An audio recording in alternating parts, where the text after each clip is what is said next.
حضرت سودا پہلی خاتون ہیں جو حضرت خدیجہ کے بعد حرم نبوی میں داخل ہوئی۔ ان کے نکاح کی تفصیل یہ ہے کہ حضرت خدیجہ کی وفات کے بعد رسول اللہ صلی اللہ علیہ وسلم بہت مغموم اور پریشان رہتے تھے۔ حضرت عثمان بن مظعون کی بیوی حضرت خولہ بنت حکیم نے آپ صلی اللہ علیہ وسلم کے چہرے مبارک پر آثار ملال دیکھے تو عرض کیا، یا رسول اللہ، آپ بہت غمگین رہتے ہیں، آپ کو ایک مونس کی ضرورت ہے۔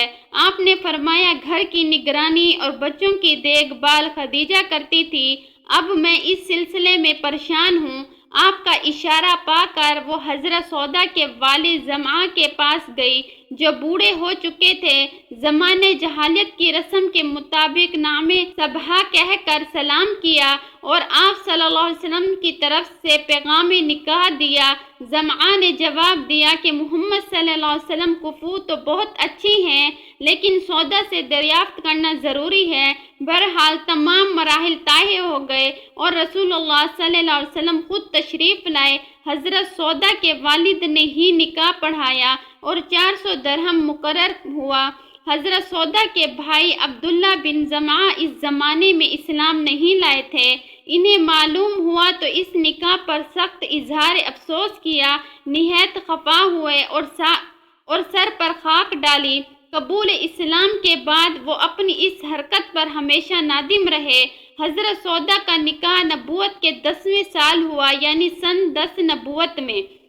طبقات ابن سعد میں مرقوم ہے کہ سودا کے شوہر حضرت سکران رضی اللہ تعالیٰ عنہ ابھی زندہ تھے کہ حضرت سودا نے خواب دیکھا کہ رسول اللہ صلی اللہ علیہ وسلم تشریف لائے اور اپنے پاؤں سودا کی گردن پر رکھ دیے۔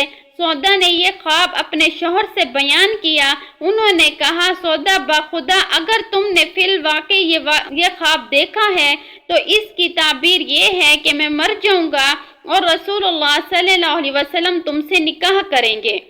کچھ دنوں کے بعد سودا نے پھر خواب دیکھا کہ وہ تکیے کے سہارے لیٹی ہیں اور آسمان سے چاند پھٹ کر ان پر آ گرا ہے۔ یہ خواب بھی انہوں نے سکران سے بیان کیا۔ سکران نے اس کا جواب بھی یہی دیا کہ میں بہت جلد مر جاؤں گا اور تم رسول اللہ صلی اللہ علیہ وسلم کے عقد میں چلی جاؤ گی۔ چنانچہ سکران اسی دن بیمار ہوئے اور چند روز کے بعد وفات پا گئے۔ ان کے بعد سودا کا نکاح آپ صلی اللہ علیہ وسلم سے ہوا اور یہ خواب پورا ہو گیا۔ حضرت سودا رضی اللہ تعالیٰ عنہ نہایت فیاض اور سخی تھی۔ ایک مرتبہ حضرت عمر رضی اللہ تعالیٰ عنہ نے ان کی خدمت میں ایک تھیلی بھیجی۔ تھیلی لانے والے سے پوچھا، اس میں کیا ہے؟ کہا، درہم ہے۔ فرمایا، کھجوروں کی طرح تھیلی میں درہم بھیجے جاتے ہیں۔ یہ کہہ کر تھیلی کا منہ کھولا اور اسی وقت تمام درہم تقسیم کر دیے۔ وہ خود کام کرتی تھی اور جو آمدنی ہوتی مستقیم میں تقسیم کر دیتی تھی۔ مزاج میں تیزی تھی، بعض دفعہ جلد غصے میں آ جاتی۔ ایک مرتبہ کسی ضروری کام سے باہر جا رہی تھی کہ راستے میں حضرت عمر مل گئے۔ سودا کا قد لمبا تھا۔ حضرت عمر نے پہچان لیا۔ ان کو ازواج محترمات کا باہر نکلنا سخت ناگوار گزرتا تھا۔ رسول اللہ صلی اللہ علیہ وسلم کی خدمت میں پردے کے لیے عرض بھی کر چکے تھے۔ بولے، سودا، ہم نے تم کو پہچان لیا۔ سودا کو حضرت عمر کی اس بات پر غصہ آ گیا اور واپس آ کر رسول اللہ صلی اللہ علیہ وسلم سے حضرت عمر کی شکایت کی۔ اس واقعے کے بعد آیات حجاب نازل ہوئی۔ تاہم طبیعت میں ظرافت بھی تھی، کبھی کبھی اس انداز سے چلتی کہ رسول اللہ صلی اللہ علیہ وسلم انہیں دیکھ کر بے سختہ ہنس پڑتے۔ ایک مرتبہ آپ صلی اللہ علیہ وسلم کے پیچھے نماز پڑھی تو کہا، کل رات کو میں نے آپ کے ساتھ نماز پڑھی۔ آپ نے اس قدر طویل رکوع کیا کہ مجھ کو نکسیر پھوٹنے کا شبہ ہو گیا۔ میں نے دیر تک اپنی ناک پکڑے رکھی۔ یہ جملہ سن کر رسول اللہ صلی اللہ علیہ وسلم بڑے محفوظ ہوئے اور دیر تک مسکراتے رہے۔ حضرت سودا رضی اللہ تعالیٰ عنہ رسول اللہ صلی اللہ علیہ وسلم کی فرمانبرداری میں تمام ازواج سے ممتاز تھی۔ آپ صلی اللہ علیہ وسلم نے حجۃ الوداع کے موقع پر ازواج محترمات کو مخاطب کر کے فرمایا کہ اس حج کے بعد گھر میں بیٹھے رہنا۔ چنانچہ حضرت سودا رضی اللہ تعالی عنہا نے آپ کے اس ارشاد پر سختی سے عمل کیا اور حجۃ الوداع کے بعد نہ کبھی حج کیا نہ عمرہ۔ فرماتی تھی میں حج بھی کر چکی ہوں اور عمرہ بھی، اب اللہ کے رسول اللہ صلی اللہ علیہ وسلم کے حکم کے مطابق گھر میں ہی بیٹھی رہوں گی۔ ام مومنین حضرت سودا رضی اللہ تعالی عنہا سے صرف 5 احادیث مروی ہیں، ان میں سے ایک صحیح بخاری میں ہے اور 4 سنن اربعہ میں ہیں۔ صحابہ میں سے حضرت عبداللہ بن عباس، حضرت عبداللہ بن زبیر اور حضرت یحییٰ بن عبد الرحمن رضی اللہ تعالی عنہم نے ان سے روایت بیان کی۔ صحابہ میں ہے کہ حضرت سودا رضی اللہ تعالی عنہا دجال سے بہت ڈرتی تھی۔ ایک دفعہ حضرت عائشہ اور حضرت حفصہ کے ہاں آ رہی تھی کہ دونوں نے ازرا مذاق کہا کہ سودا تم نے کچھ سنا؟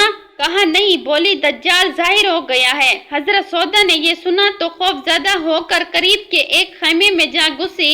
حضرت عائشہ اور حضرت حفصہ ہنستی ہوئی رسول اللہ صلی اللہ علیہ وسلم کے پاس آئیں اور آپ کو اس مزاح کے بارے میں بتایا۔ آپ صلی اللہ علیہ وسلم تشریف لائے اور خیمے کے دروازے پر کھڑے ہو کر آواز دی، سودا ابھی دجال نہیں نکلا ہے، باہر آ جاؤ۔ آپ صلی اللہ علیہ وسلم کی بات سن کر حضرت سودا باہر آئی اور خوف طاری تھا، بدن پر مکڑی کا جالا لگا ہوا تھا۔ جیسے باہر آ کر صاف کیا، رسول اللہ صلی اللہ علیہ وسلم سے حضرت سودا کی کوئی اولاد نہیں ہوئی، البتہ پہلے شوہر حضرت سکران سے ان کا ایک لڑکا ہوا تھا جن کا نام عبد الرحمن تھا اور وہ علاقہ فارس کی جنگ جولا میں شہید ہو گئے تھے۔